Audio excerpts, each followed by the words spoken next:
Bienvenidos a Mirando Lejos. Creo que los últimos acontecimientos hay hechos importantes en el Paraguay. Sucedieron cosas que verdaderamente uno termina lamentando, pero que en última instancia están reflejando, expresando el nivel de deterioro institucional y el nivel de deterioro moral y político que está sufriendo nuestra política. Creo que nosotros los paraguayos estamos enfrentando una coyuntura favorable desde el punto de vista económico para crecer y lograr apuntalar un proceso sustentable. Creo que necesitamos muchas reformas, creo que necesitamos airear la política y creo que necesitamos tener un horizonte posible. Necesitamos un liderazgo que nos diga hacia acá tenemos que ir. Nosotros tenemos que tratar de evitar de caer en una situación, de desembocar en una situación a la venezolana. Todo el mundo se pregunta ¿por qué Venezuela? ¿Por qué Venezuela se encuentra hoy así? Un país riquísimo, un país de recursos humanos, un país que tiene los depósitos de petróleo más grandes y enriquecidos del planeta Tierra con Arabia Saudita, un país que tiene recursos naturales, un país con población, pero es un país que hoy en día se encuentra quebrado institucionalmente, digamos desbaratado, los resultados electorales no se respetan, un sistema unipersonal con una estructura, un aparato represivo que preferir y expulsar a la mano obra sobrante del sistema económico. O tenemos al lado nuestro un país hermano, un país vecino como es la Argentina, que se debate en una situación económica entre la angustia y la falta de esperanza. Nosotros tenemos que tratar de lograr que el Paraguay progrese, tenemos que tratar que el Paraguay vaya avanzando paso a paso hacia el futuro. Y ahí hay dos enfoques que hay que tener bien presentes. Los cambios sociales, económicos, políticos, institucionales dentro de una sociedad, ¿son el resultado de una generación espontánea o es el resultado de un liderazgo que va orientando y va haciendo que las cosas vayan cambiando, que las circunstancias vayan mutando, que haya un cambio de estructura dentro de las sociedades? Algunos pensarán, algunos dirán, no, todo viene por generación espontánea. No se necesita de ningún liderazgo, de ningún tipo de direccionamiento. Yo creo que la primera hipótesis de la generación espontánea, de aquellos que creen que el desarrollo, el crecimiento económico, el fortalecimiento institucional, el acceso a la modernidad y al progreso es el resultado de un proceso de generación espontánea, creo que están equivocados. El progreso, la modernización, la democracia, la equidad social, la eficacia económica es el resultado del trabajo, de la disciplina, del rigor. Y ahí es donde nosotros necesitamos el liderazgo del Estado y el liderazgo de la política. Y hoy estamos en una situación en donde vemos que la sociedad paraguaya se está modernizando. Estamos viendo que los jóvenes tienen mucho más acceso a la información de lo que yo tenía. Estamos viendo modificaciones en el mercado laboral. Un joven que estudia en la universidad, lo que aprende en la universidad, ya sabe él que no le va a servir para el desarrollo de toda su vida profesional.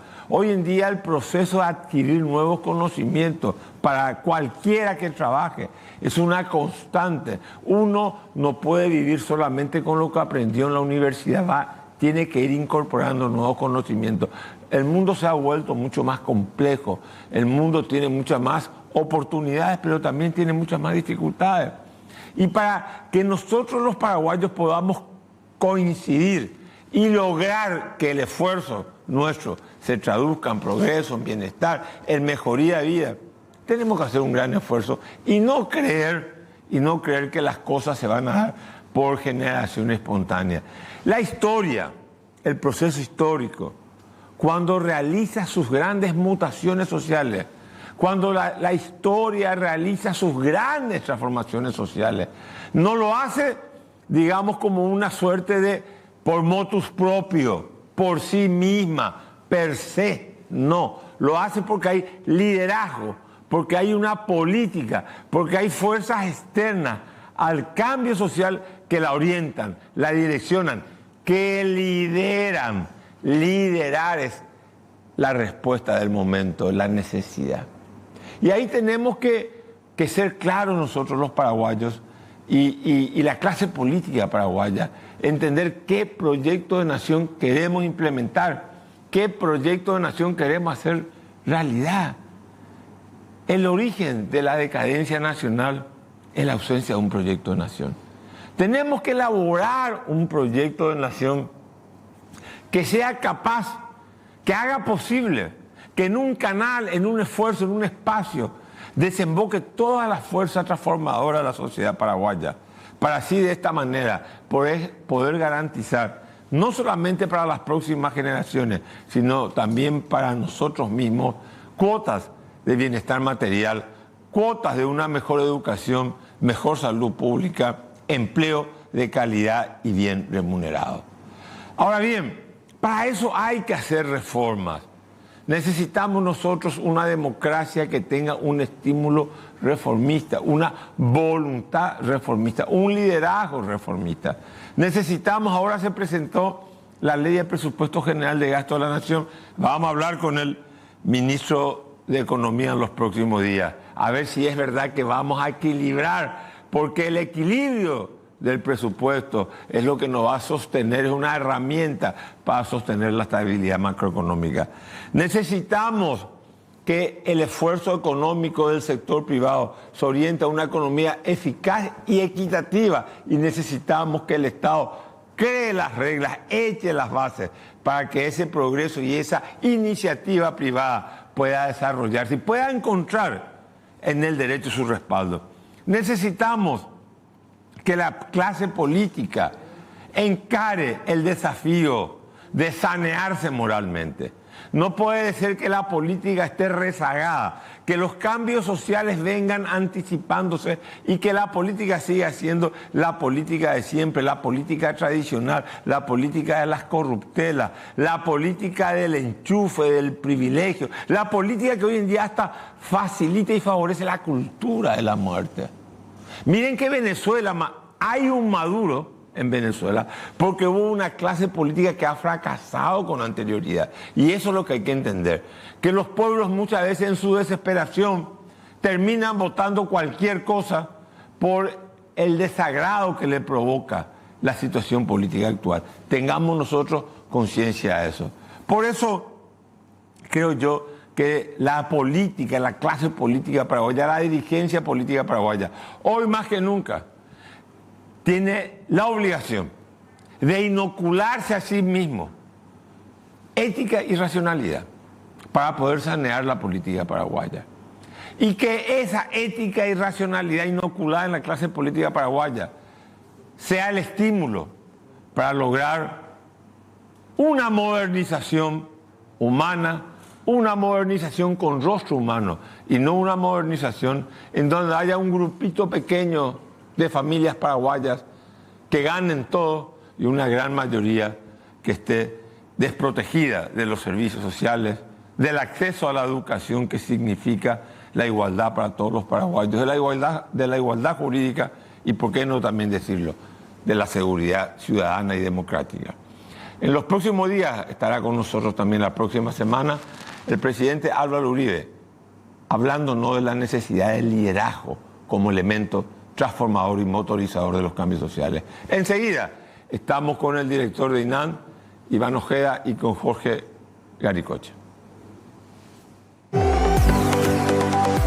Bueno, seguimos en Mirando Lejos y no queremos dejar pasar la oportunidad para celebrar el aniversario de Asismet, una prepaga amiga, 27 años al servicio de la comunidad, prestando, digamos, servicios médicos, con una infraestructura moderna y con una larga experiencia. 27 años, que vayan mis saludos no solamente a todos los médicos de Asismet y todo el personal que trabaja ahí, el personal del Blanco y el personal administrativo, sino especialmente a mi amigo Ricardo Doria, Le quiero dar un abrazo de las cámaras. Siempre me ha apoyado en mis emprendimientos periodísticos y un cariño reforzado por estas circunstancias de 27 aniversario de Asismet. Un gran abrazo y felicitaciones a Asismet. Seguimos entonces el programa ahora con Iván Ojeda, director nacional del INE. Iván, ¿cómo estás? Hola, Carlos Mateo. Un gusto estar en tu programa, doctor, para hablar un poco de los últimos datos que nos deja el censo de población. Bueno, mira, yo te tengo que decir que, digamos, me sorprendió tanto, pues yo te escuché hablar a vos en la Unión Industrial Paraguaya, cuando vos desglosabas el censo, y entonces yo pensé, espera un poco, yo tenía la idea que íbamos a acercarnos a ser 8 millones de paraguayos, y después resulta ser que los paraguayos somos o menos fecundos, o vieron otras circunstancias, y nos bajaste la cifra de casi 8 millones, 7 millones 400 mil, me bajá la cifra a 6 millones 109 mil paraguayos. Para mí eso fue una sorpresa, que yo dije, espera, porque estamos todos locos. Yo que pensaba que íbamos a estar en 8 millones, pensando en el mercado doméstico, pensando en un mayor potencial, pensando en el bono demográfico. Y ahora resulta ser que viene Iván Ojeda, me dice, no, somos 1,5 millones menos. Espera un poco, me volviste loco. Realmente fue una sorpresa para todos. Hay un gran equipo técnico. Imagínate, doctor, los censos nacionales de población y vivienda son los operativos estadísticos que implican la mayor movilización ciudadana en tiempos de paz. También son los operativos estadísticos más expuestos políticamente. El Censo Nacional de Población y Vivienda del año 2022 fue una cuestión de Estado. Esto tuvo la aprobación de todo el Parlamento Nacional. Y por supuesto, gracias a la ciudadanía que se anotó como voluntaria y también la gente que nos recibió, tenemos hoy cifras. Y esas cifras, por supuesto, que llaman la atención. Si las proyecciones de población decían que teníamos que ser más en el Paraguay. Pero ¿qué es lo que son las proyecciones de población? Son estimaciones matemáticas estadísticas que nos ayudan a estimar la cantidad de población que vamos a tener en el futuro, con 3 variables claves en demografía. Estimar los que van a nacer, los que van a morir y los que van a migrar. Ahora, espera un momento, espera. Está bien, todo lo que está diciendo es muy técnico y muy lindo, pero ¿qué pasó? A ver, un censo cuesta, el último costó 80 millones de dólares, o más o menos más. Este costó 43 millones de dólares y llevamos ejecutado el 80%. O sea, ¿y cuánto va a costar, va a terminar costando este censo? Si ejecutamos todo, ahí estamos haciendo un ahorro también, ¿verdad? Pero va a costar menos de 43 millones de dólares. Bueno, ¿y cuánto costó el censo del 2012? Que fue, digamos, el que tuvo como punto de partida para este censo. Alrededor de 30 millones de dólares. Ahí hubo una donación del gobierno brasilero, de los PDA, y eso ahorró, pero está en 30 millones de dólares. Bueno, entonces, digamos, una herramienta cara. Sí. Ahora, ¿cómo puede haber tanto error? Porque estamos hablando de casi el 20% de la población paraguaya que había, en uno sale por arriba y en otro sale por abajo, si no estoy equivocado, casi el 20%, si no es más. Las proyecciones sobreestimaban a la población, porque hay premisas, doctor, que no se cumplieron, como por ejemplo, las proyecciones estiman una migración saldo cero. La gente que va a salir y la que va a entrar es igual. Sin embargo, tuvimos en los últimos 20 años una gran emigración paraguaya en donde salió más gente de la que entró, en 500.000 de personas. Pero eso fue para... Sácame los 20 años, mírame el 12 en adelante. Los 10 anteriores, sácame. Yo recuerdo que al inicio de la década del 2000 hubo una gran migración a España, por ejemplo, que como mercado laboral nuevo para la mano de obra paraguaya. Pero estamos hablando, sácame los 20. O si no, diluimos todo en el tiempo. Pues. Sí. El tiempo termina relativizando todo. Del 12 en adelante, sí. ¿Cómo es que se pueden equivocar, digo yo, en un 20%? Estamos digamos, hablando de mucho más lo que murió en la guerra del Chaco. O sea, estamos hablando de una cantidad inmensa de gente que estaba supuestamente en la calle y ahora resulta ser que no existen. Es que nunca existió, doctor. Y tenemos que hablar, claro, el censo del 2012 no pudo estimar la cantidad de población en ese momento. Entonces las proyecciones tuvieron que arrancar en el 2002 con premisas que no se cumplieron. Entonces nunca fuimos más de 6.109.000 en el país. Tuvimos sí una migración, pero cuando el censo del 2012, digamos que no logra estimar la cantidad de población, el recurso que le quedaba a esa gente en ese momento era hacer proyecciones. ¿Y por qué no pudieron estimar? Y porque tuvo una cobertura del 74%, cuando que lo que la metodología exige es que haya una cobertura del 90%. Este censo está demostrado que tiene una cobertura del 94%. Pero hay mucha gente que dice, en mi casa pusieron el sello y no pasaron. Pero es que hay una omisión del 6%, doctor. No existe país en el planeta que tenga un censo de población con una cobertura del 100%. Lo que se exige es que pase el 90% de cobertura. Este censo tiene 94% de cobertura. Hay un 6% de omisión de gente que rechazó el censo. 94% de cobertura Sí. tiene este censo. Este censo. O sea, 94% de la población paraguaya fue consultada. Hogares fueron consultados. Y la omisión se incluye en la cifra final, doctor. O sea, ese 6.109.903 personas incluye la omisión de el 6%, que son cerca de 400.000 personas que efectivamente no se censaron, pero la metodología prevé esa situación y eso es lo que dimos a conocer, ¿verdad? Ahora bien, 1.343.000 personas de más. La proyección, vamos a hablar un poco del futuro. Ahora me decimos que somos 6.109.000. Esto es clave porque una herramienta para hacer políticas públicas, saber cuántos paraguayos somos. En 20 años, con este nivel migratorio, porque he visto el censo, ha disminuido la fecundidad de la mujer paraguaya. Han inmigrado también muchos vientres, exportamos muchos vientres. Muchas mujeres que van a trabajar, ya sea como enfermera, servicio doméstico. La pregunta es, ¿podemos pensar que algunos de los paraguayos vamos a hacer 8 millones, nos va a pasar lo de Uruguay, que nos vamos a estabilizar en 3 y nosotros en 6? Paraguay no está lejos de lo que está pasando en el mundo, doctor. La fecundidad está cayendo. En los 50, nuestras abuelas, bisabuelas tenían 5,4 hijos en promedio durante toda su vida fértil.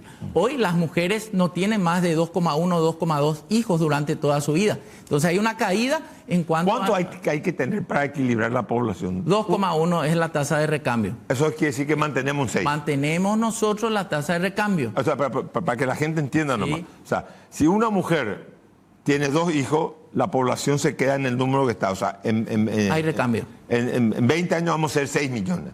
O vamos a ser más. Depende de los otros factores. No, pero te digo, viendo esto, o sea, para que la población se mantenga, más allá de la migración, que son factores aleatorios, digamos. Si fuera la única variable, doctor, sí, pero hay muchos factores. Pero para que una población de una sociedad se mantenga estable, no te digo que crezca, ¿cuántos hijos? ¿Es una madre, un hijo o una madre o 2 hijos?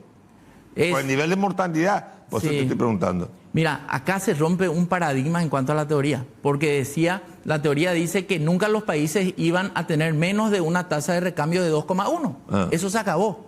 A España está en 1,4 hijos por mujer. Otros países de Europa están en 0. ¿Cómo está su población? ¿Cómo? ¿Cómo está su población? ¿Crece o no crece? Crece porque ellos abrieron las barreras a la inmigración. Claro. O sea, pues, a ver, España, como dicen los españoles, ellos nos follan más. No, o sea, digamos, no están fecundando, pero están trayendo inmigración. Sí, así Pero mismo. mi pregunta es muy básica nomás. ¿Cuántos hijos tiene que tener una madre en la hipótesis? Sacarle la hipótesis de la migración para que la población se mantenga en 6 millones. Y 2,1. 2,1. Ahora, la pregunta La tasa de recambio. es la siguiente. Con ese nivel de fecundidad, más la variable de la migración paraguaya hacia afuera, vamos a incorporar la variable de gente que viene de fuera a Paraguay a vivir. Y vamos a agregar la variable de la longevidad. Mi pregunta es, en 20 años, ¿cuántos paraguayos lo que vamos a hacer acá? ¿Cuántos vamos a vivir acá? Si yo Esa respuesta te voy a dar cuando a fin de año presentemos las proyecciones de población. Nosotros vamos a presentar las proyecciones. La especulación me puede decir. No puedo especular. Yo me baso estrictamente en los resultados del censo y tengo que tener la evidencia científica de todo lo que digo. Entonces yo te voy a decir lo siguiente. Si, sentido común nomás, si una mujer tiene 2 hijos, se estabiliza la población. Si migra, es una hemorragia que se va hacia afuera. La savia que entra afuera, el inmigrante que viene, es menor que el paraguayo que sale hasta ahora. Sí. Y la longevidad mantiene constante la población, quiere decir que nos vamos a quedar en 6 millones. Bueno, o quizás menos y todo. Claro, podemos tener menos y todo. Depende de lo que pase con las 3 variables clave de la demografía. Sencillo es, intuitivo. Los que nacen, los que mueren y los que emigran o migran. ¿Qué pasa en América Latina y el Caribe? Nosotros seguimos creciendo en población a un ritmo de 0,8% de tasa anual. Brasil crece a 0,5%, Argentina 1,4%, República Dominicana 1,4%, pero ellos ya no por fecundidad, por migración. Entonces el factor migratorio es un factor a tener en cuenta y es uno de los factores más difíciles de poder medir. Pero hoy el Paraguay, según su estructura poblacional, está en su mejor momento demográfico, porque el 25% tiene menos de 25% tiene menos de 14 años, el 66% está en edad productiva, 15 a 64, y los mayores de 65 están en 9%.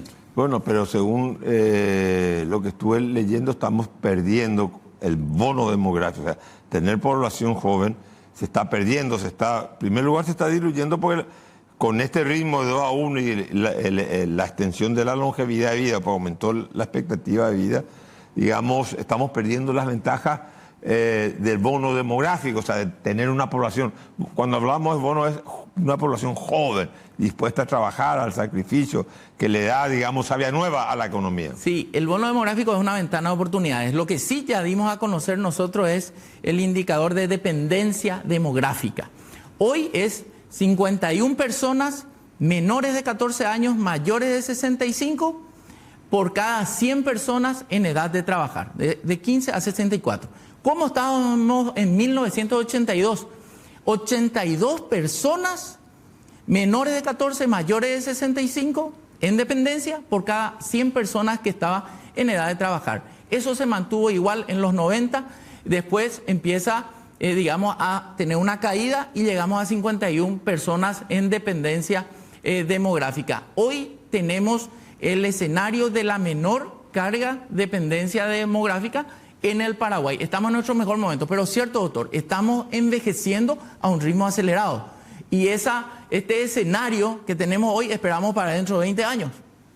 O sea, digamos, por lo que estoy viendo, lo que deduzco es tu palabra de los números nomás, a mí me da la impresión que en 20 años vamos a ir siendo 6 millones, ¿sí?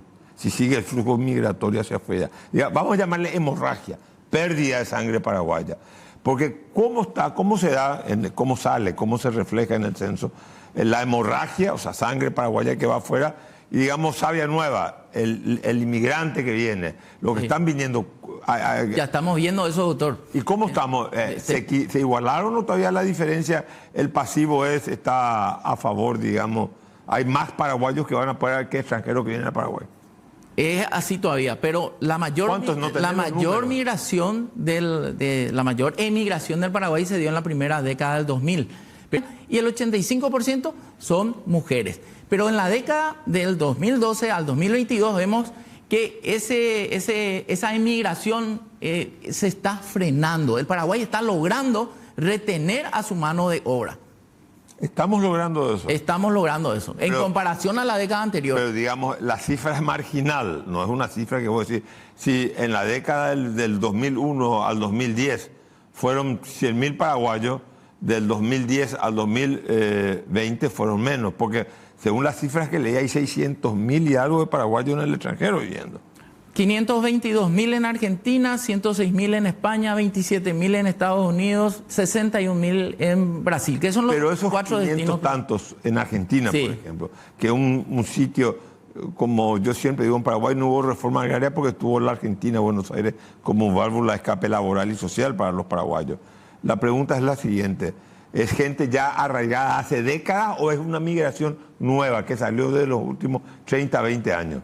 Sí, muy buena pregunta. 522.000 personas paraguayos nacidos en el Paraguay que viven en la Argentina, es lo que dice el censo de la Argentina. ¿Pero nacidos acá en qué año? Nacido acá, ese dato no tengo, ¿verdad? Pero sí lo que te puedo decir es que la comunidad paraguaya, por un análisis que hacía Sebastián Bruno, un sociólogo, decía que la comunidad como tal se considera más de 1 millón, porque el hijo y la descendencia... Pero mi pregunta es porque esto es lo que nos vas a definir la actualidad. O sea, muchos paraguayos fueron por razones económicas, sí, Y después fueron por razones políticas, después del 47, muchísima fue la migración. Pero los que están ahora, estos 500.000, ¿son producto de las últimas décadas o son el resultado de la migración histórica que ya del 30 al 47? Eso es porque, o si no, estamos viendo que seguimos expulsando gente. Bueno, la migración argentina tiene sus Paraguaya a Argentina. Paraguaya a la Argentina. En primer lugar, ¿quiénes son los que se van? Son mitad hombre, mitad mujer. Son más o menos de un nivel educacional secundario para abajo, ¿verdad? La población, ¿en qué momento se fue? Eso vamos a tener con los estudios, porque esto va a ser un tema de análisis, de investigación, y vamos a poder profundizar. Y también compartiendo con el INDEC de la Argentina, ¿verdad? ¿Y a España cuánto van? A España, en los últimos 20 años fueron 106.000. Ahora estamos también en el estudio de migración, vamos a precisar cuál ha sido ese flujo anual, que es lo que entiendo que ustedes necesitan. Y las perspectivas de que sigan yendo, porque Argentina está en una situación incómoda. La perspectiva, mira, lo que vayan a España. Lo que yo te puedo decir es que ese flujo migratorio se está frenando en comparación a la década anterior. ¿Por qué decís que se está frenando? ¿Tenés primero comprobaciones empíricas? Claro. ¿Y a qué se debe? Sí, en primer lugar, la registración en España mejoró muchísimo, porque si no te registras no puedes acceder a ningún servicio. Pero España está flexibilizando mucho para que vayan paraguayos a trabajar. Claro que sí, y no solamente paraguayos, desde el año 2000... Latinoamericanos en general están... Abrieron las fronteras, ¿verdad? Entonces lo que vimos es que la intensidad se está reduciendo. La cifra exacta va a ser el resultado de un análisis exhaustivo y un trabajo coordinado, no solamente con España, sino que con todos los países del mundo que también hicieron censo, ¿verdad? ¿Por qué decís que se está frenando esa tendencia de, digamos, la hemorragia, que yo le llamo, la pérdida de paraguayos, que estamos hablando de 650.000 fuera del Paraguay? Sí. Porque mejoraron las condiciones de vida para los paraguayos acá. Nosotros vemos que, por ejemplo, del saldo negativo, o sea, la gente que salió es mayor en 500.000 de personas a la que entró en los últimos 20 años. Pero de ese 500.000, la mayoría de la gente, más del 70%, se fue en la década del 2000 al 2012. Entonces se ve un freno, ¿verdad? Condiciones de vida. Nosotros tenemos un censo también de viviendas. Sabemos que en el Paraguay existen 1.749.000 viviendas particulares ocupadas. En los 50 éramos 242.000. Entonces vemos un proceso en donde la población sigue creciendo a un ritmo de 0,8%, pero las viviendas crecen a un ritmo 3 veces mayor. También los servicios básicos... O sea que los paraguayos hoy en día ya viven, cada uno se puede construir su casa, lo que me querés decir. Sí, hogar, y la cantidad de habitantes por hogar también cambió. En los 50 éramos 5,4, hoy estamos en 3,5. Quiere decir, la tipología de los hogares también cambió. Hay una nueva reconfiguración de las familias paraguayas. Por ejemplo, los hogares nucleares completos, donde está papá, mamá e hijos, son el 44% de la población. Hace 20 años eran el 50%. Claro, hoy en día hay gente que vive sola, digamos. Los que viven solos, doctor, otro gran cambio que vemos. El 15% de las viviendas particulares ocupadas tiene a una sola persona viviendo allí. Es un fenómeno nuevo. En 10 años vimos que pasamos del 10 al 15%. Ahí justamente. O sea, digamos, esa tendencia va a aumentarse. Es una tendencia mundial. Mundial. Y el Paraguay no está... ¿Cómo estamos teniendo? ¿Cuánto? O sea... Juan Bautista Alberdi decía, gobernar es poblar. Por lo que estoy viendo, el Paraguay es un país de 405.000 kilómetros cuadrados, un gran potencial, recursos naturales, etcétera, etcétera. Nosotros necesitamos también flujo migratorio, gente que venga afuera a incorporarse, digamos, a compartir esfuerzo y esperanza en el país. ¿Cómo estamos? ¿Cuántos inmigrantes tenemos? Gente extranjera, no paraguaya, que viene a Paraguay. Eso nosotros vamos a precisar en los datos que vamos a sacar. Vamos a sacar por nacionalidad, vamos a saber cuántos son los que... Porque hay 2 preguntas de migración en el censo. Una, le preguntamos a la gente, ¿dónde vivía tu mamá cuando vos naciste? Y hay otra pregunta que le hacemos, ¿dónde vivías hace 5 años? Entonces, cuando eso se desagregue, vamos a tener esas respuestas. Pero digamos, nosotros también tenemos que, como lo otro, siendo un país pobre, subdesarrollado, digamos...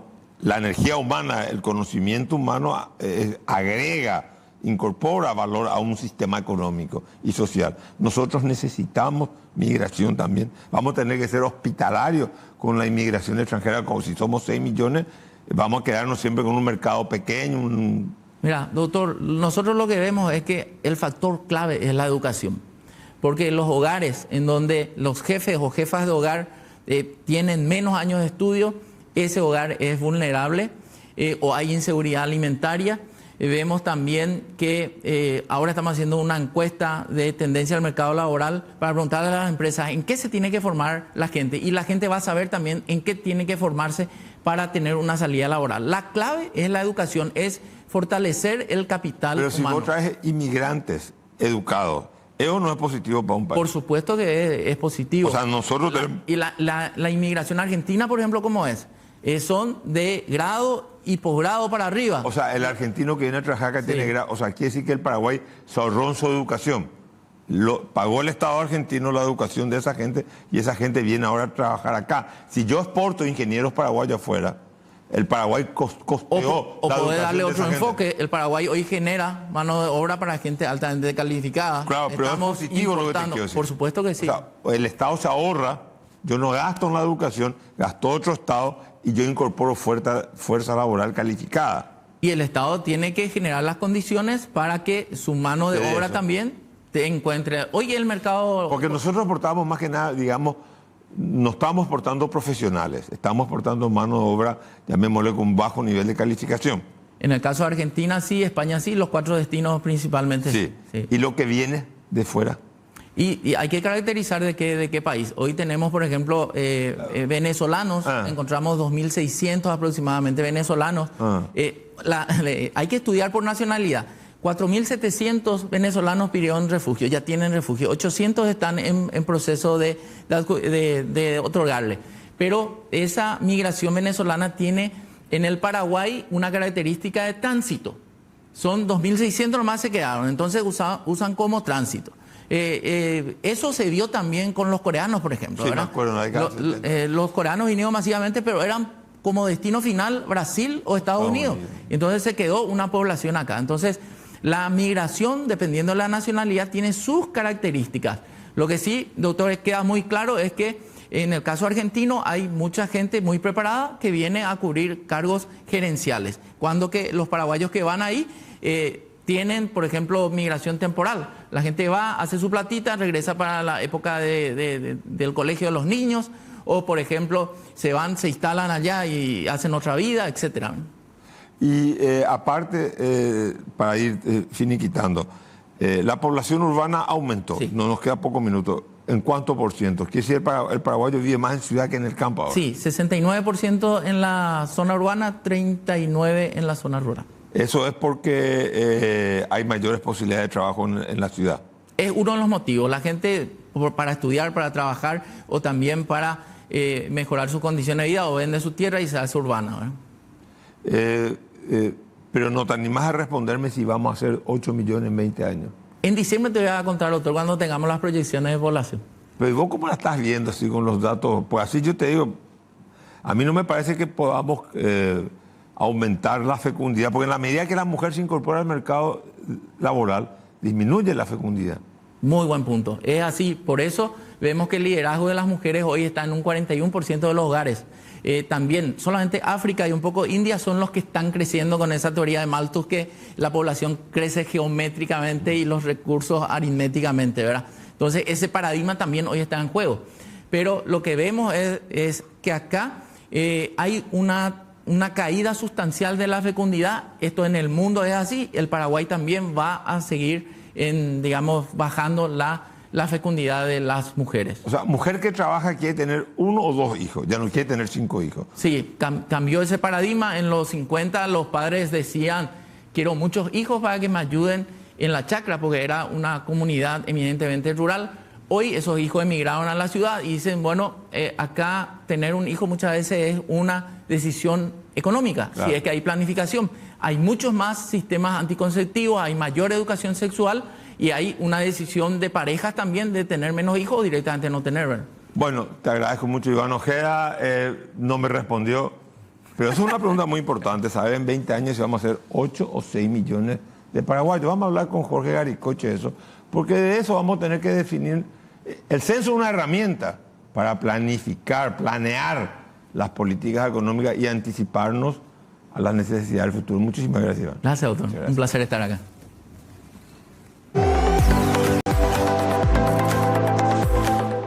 Bueno, seguimos mirando lejos. Estamos con Jorge Garicoche, una figura joven que se ha incorporado, digamos, al debate, a ser también un referente, como otra gente, de la economía paraguaya, para que nos esclarezca las ideas. Muchas veces el discurso político y el debate público paraguayo está muy divorciado, muy alejado de lo económico, en un mundo en donde hablamos de globalización, de innovaciones tecnológicas que aceleran los cambios sociales. Los referentes, tenemos que tener referentes que nos ayuden a esclarecer la situación económica y por sobre todas las cosas indicar el camino que hay que recorrer. Ese debate es muy importante para no caer en excesos, en abusos, o impedir o enlentecer el crecimiento económico paraguayo. Jorge, un placer de que estés con nosotros. Un gusto siempre, Carlos Mateo. Muchas gracias por la invitación y acá para hablar de un tema tan interesante como estos cambios poblacionales que venimos teniendo.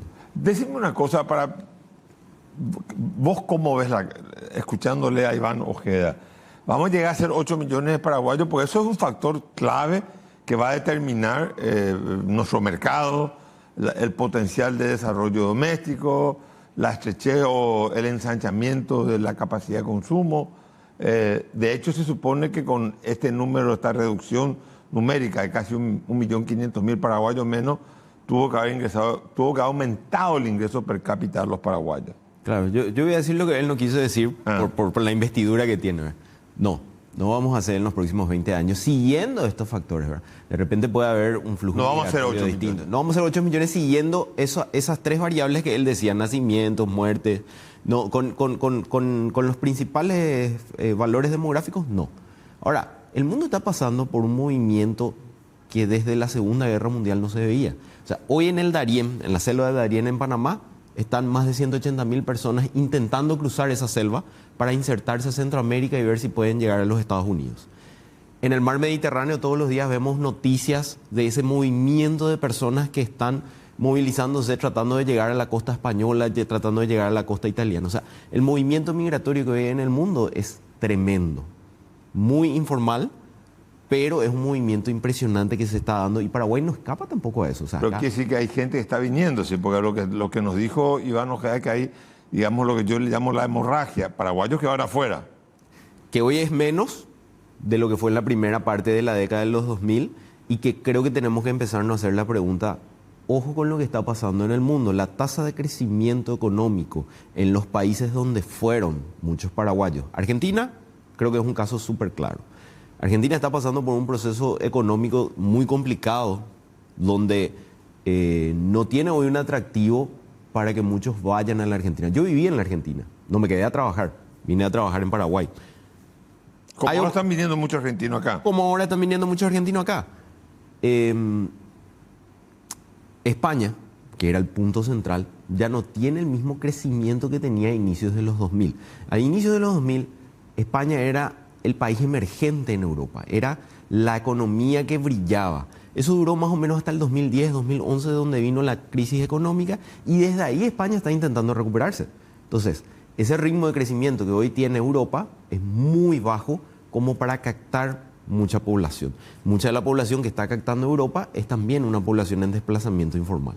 Así que yo creo que en algún momento también muchos paraguayos que están haciendo un poco de plata ya van a empezar a mirar y decir, ya quiero volver. Y cuando vuelvan, probablemente van a poder construir activos, o ya construyeron su casa, ya compraron su auto, pero todavía les quedan unos buenos años de vida. ¿Qué van a hacer? Pero la pregunta es la siguiente, planteemos una hipótesis absurda. Que vengan todos, estamos hablando de 600.000. Sí. No estamos hablando de 2 millones. Sí. O sea, tampoco no estamos hablando de, digamos, de una inmensa cantidad. Salvo que están en Buenos Aires. Pero 600.000 es el 10% de toda la población. Claro, pero ahí están los 500.000 que vienen de Buenos Aires, de una economía hoy en día deprimida y recesiva. Así mismo. Eso es una cuestión de conocer. Lastimosamente es lo que estamos diciendo. Sí. Buenos Aires siempre fue nuestra válvula de escape. Siguiendo tu planteamiento, doctor, Supongamos que vienen todos. Van a venir seguramente con algún que otro recurso, pero tampoco van a venir con recursos como para instalar industrias. Claro. O sea, van a venir para instalar quizás para seguir generando muchas más oportunidades de crecimiento, porque todavía seguimos siendo un país de ingreso medio tendiendo para abajo. Nuestros ingresos son pocos todavía, incluso comparado con la región. Ahora, quiero detenerme un poco en esta cuestión de que... Dijiste algo, incluso comparado con la región. Claro. O sea, los ingresos de los paraguayos es inferior al argentino, Sí, mucho. al uruguayo, al boliviano. Más o menos estamos igualados con los bolivianos. Que también tenemos que meterlo en la ecuación. En los últimos meses, la cantidad de bolivianos que comenzó a venir al Paraguay es muy interesante. Sí. ¿Sí? Un poco De Santa Cruz especialmente. De Santa Cruz especialmente. Y van a seguir viniendo. Acá, un dato bien comercial económico. Uno mira el desarrollo inmobiliario que hay en Asunción y dice, ¿para qué tanto? Y me atrevo a hacer la proyección de que va a continuar eso. Va a continuar. ¿Por qué va a continuar? Porque mucho de ese desarrollo inmobiliario que se está haciendo, especialmente en Asunción, no el que se hace alrededor de Asunción, pero el que se hace en Asunción es como activo de refugio para inversionistas chilenos, bolivianos y argentinos, que preocupados por la situación económica que viven en su país, en Bolivia se están acabando los dólares. Entonces la persona que tiene dólares dice, yo necesito escapar de esta situación porque de por ahí a algún actor económico de la política económica se le puede ocurrir hacer un corralito. Encerrar o sea, yo no puedo quitar mi ahorro. Claro, no puedo sacar mi ahorro, entonces ya voy a sacar ahora mi ahorro. Y no busco rentabilidad, no estoy buscando... Seguridad. Busco seguridad. ¿Cuál es uno de los activos, entre comillas, más seguros en ese sentido? Invertir en ladrillo. Una pregunta. Entonces, lo que diría aquella frase de Alberti, gobernar es poblar. O sea, nosotros necesitamos flujo migratorio de otra gente que venga a Paraguay. Sería interesante, pero ahí también la cuestión es qué tipo de flujo migratorio.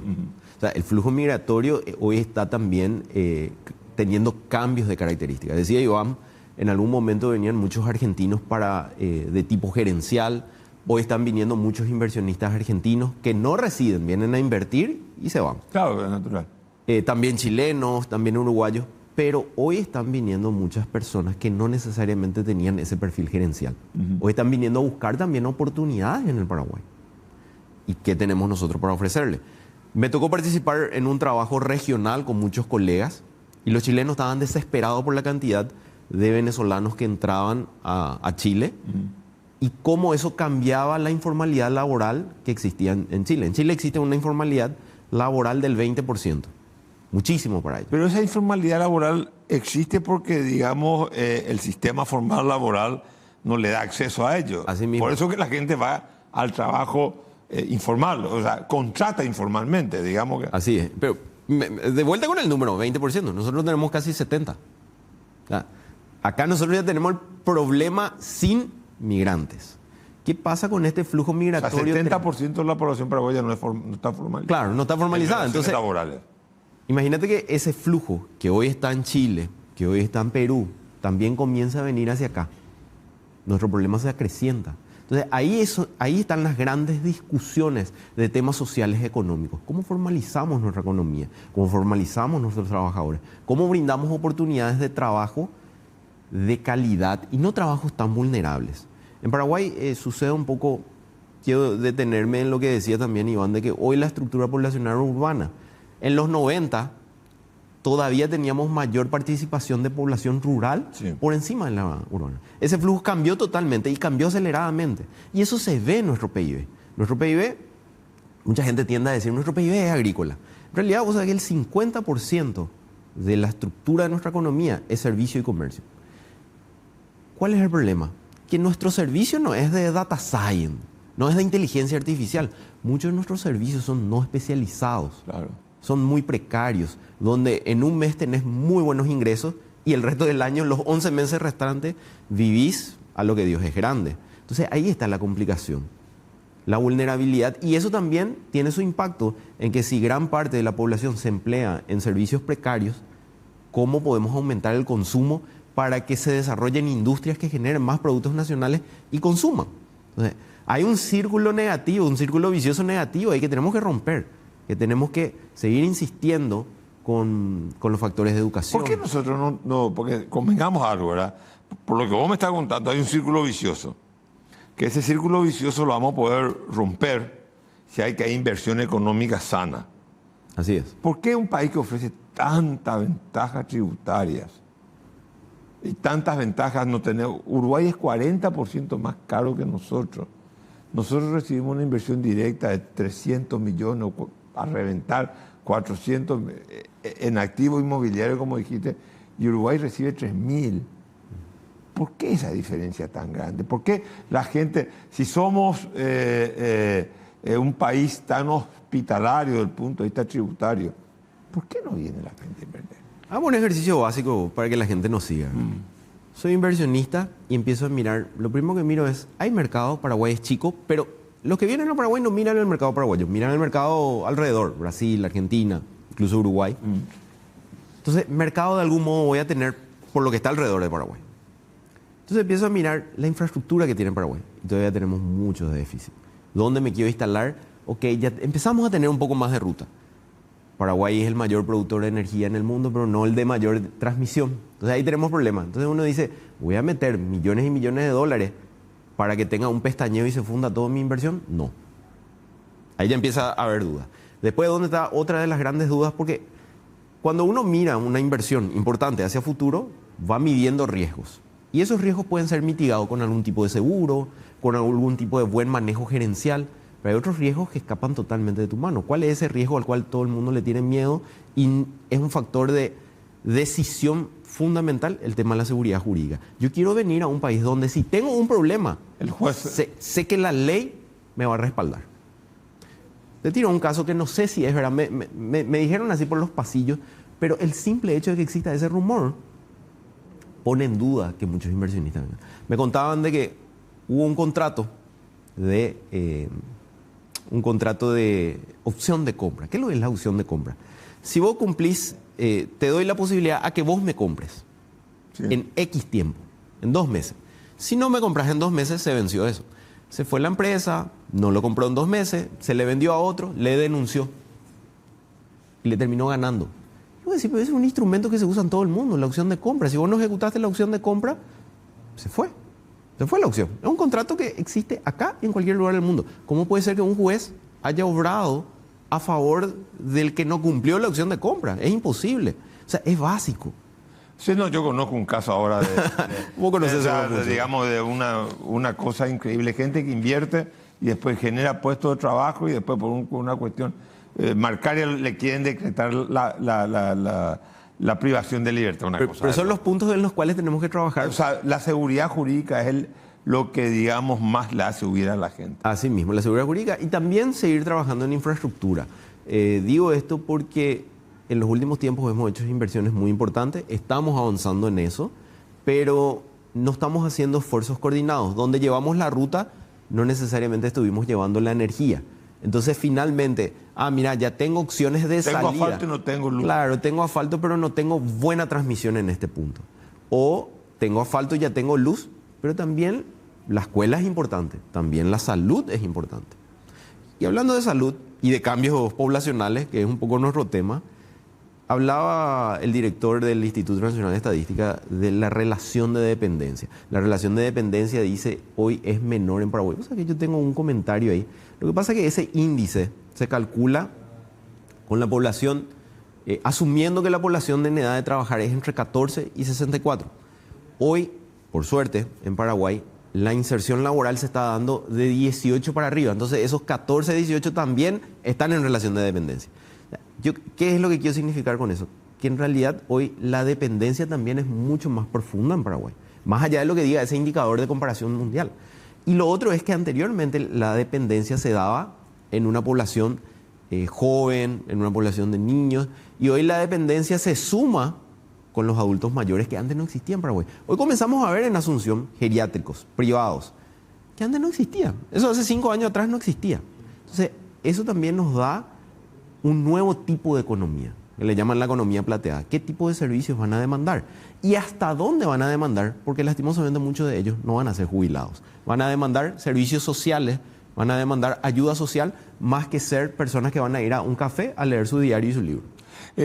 Para ir un poco terminando, el ministro de Economía Fernández Valdovinos presentó el presupuesto. Me imagino no habrás tenido tiempo todavía, pero hay un aumento del gasto público, hay una mayor estimación de ingresos tributarios y hay una tendencia a la baja del déficit fiscal en 1,9. Digamos, para acercarse a, no sé si el año que viene ya, Sí. la promesa era 1,5 según la ley de responsabilidad fiscal. ¿Consideras que estas estimaciones son realistas?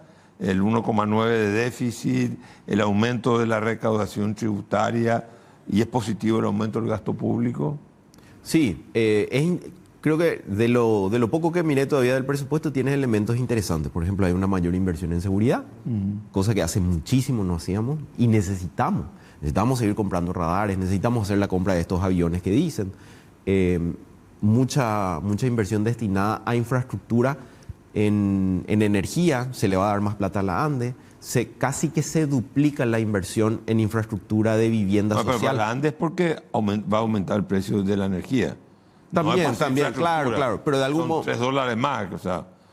Pero van a haber más recursos finalmente, que es lo importante y ojalá lo aprovechemos. ¿Qué me preocupa un poco y eso no solo pensando para el 2025, sino como para la estructura de las finanzas públicas nacionales, es que cada tanto nosotros tenemos la necesidad de hacer ajustes como lo estamos haciendo ahora, porque tenemos que volver al 1,5 y darle seguridad a todos aquellos que invierten en Paraguay, ¿verdad? Es que muchas veces esos recortes se dan en infraestructura. Y eso otra vez impacta en ese círculo que te decía, ¿verdad? Porque si vos no seguís avanzando en infraestructura, estás bajando algunos puntos de la inversión privada, porque la inversión privada te dice, yo necesito esa infraestructura para moverme. Y ahí es donde creo que tenemos que sentarnos a discutir cómo blindar eso.